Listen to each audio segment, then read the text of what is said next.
حضرت ابو ہریرہ رضی اللہ تعالیٰ عنہ بیان کرتے ہیں،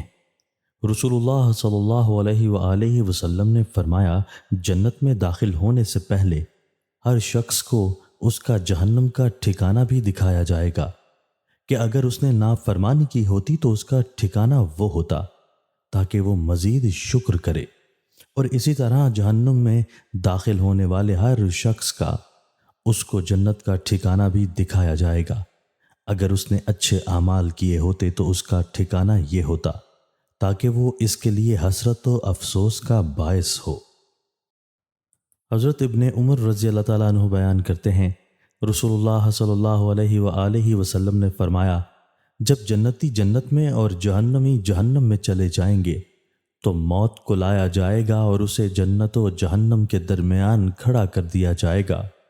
پھر اسے ذبح کر دیا جائے گا۔ پھر ایک اعلان کرنے والا اعلان کرے گا، جنت والو اب موت نام کی کوئی چیز نہیں، جہنم والو اب موت کوئی نہیں۔